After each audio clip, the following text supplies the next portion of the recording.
Hey guys, since the season 4 of My Hero Academia has ended, I thought about making this video where we see who stands on top in Class 1A. So before we start this video, I would like to tell you that this list isn't accurate from any official standpoint because it will be based on my personal perception of this character. So with that said, if you think I ranked any of these characters incorrectly, feel free to comment down below in the comment section.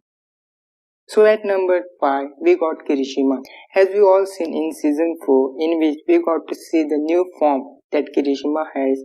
With that, he deserves to be number 5th on this list. First is base armor form, which is pretty impressive by itself, but then we got the ultimate armor form known as the Red Ride Unbreakable. This form of his is very powerful. He pretty much single-handedly took down the power of Night Villain with his new form, and not just that, he was pretty much impressive against Rappa, and the way he defended all his punches with his body gave me goosebumps. And with training, he can increase the time of his new form for sure. In addition to his massive defense, Kirishima does have the power to strike down an opponent with a single punch. Hence, he deserves to be number 5th on this list. At number 4, we got Tokoyami. In season 4, we did not get much to see from his side, but we still know how powerful he is. The thing that holds Tokoyami back is the ability is kind of dependent on the amount of light in the area, so he can become significantly weaker, but we have seen that only becomes overwhelming disadvantage when he is facing someone like Todoroki or Bakugo, who has the ability to create massive amount of light with really not much going in there, and that just can easily do it. And sure, at the point he becomes almost useless. However, that's not that common. It's most time gonna be pretty much powerful when we see him fighting in the middle of the day.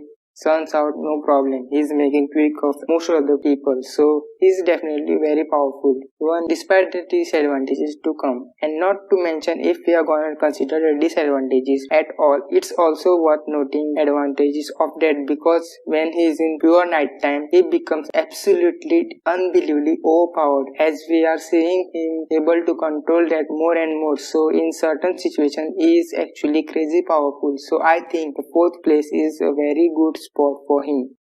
At number 3, we got Bakugo. Bakugo's ability is so over the top, and not just that, but he is extremely intelligent and very good at using disability. So he has a very easy time dealing with people, at least in the combat situation. I mean, let's not forget that he almost defeated Todoroki in actual battle that they had. Now that might sound confusing, right? Because he did technically, but Todoroki was not using his full power. I think Todoroki probably would have won that, but at the very least he did prove that he can defeat that kid. You could argue that a few things were going on with him might change things, but I think it was pretty clearly demonstrated that Bakugo was just barely able to defeat that kid, which I think is extremely impressive. Bakugo being able to do that, I think, has earned him the number 3 spot on this list.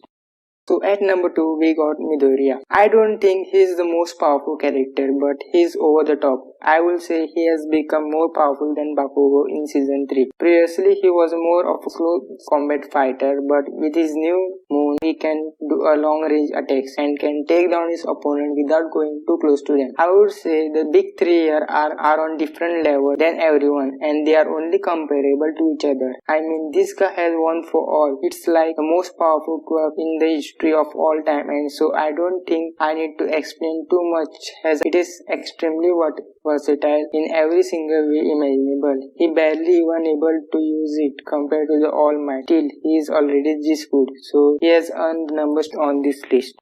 I think the number 1 spot is unfortunately going to a pretty solid character overall, Todoroki. I mean, it's just the most ridiculous ability ever, right beside the one for all. Besides that, Todoroki has the most insane thing of all time. I mean, I don't even really see why the fire thing is supposed to be such a big deal, since the ice is so unbelievably overpowered. Like, he was able to take down Sato in 1 second by creating a glacier half the size of a stadium. I'm sure he can make something bigger than that. He didn't see him exhausted or anything even really close to death after after he did so. And even if he overuses one side, he can cool it down with the another, and hence he has no drawback to his quirk. And also this guy is pretty overpowered. He also appears to be hyper intelligent. I am gonna say Todoroki is probably the most powerful character, at least among class 1A.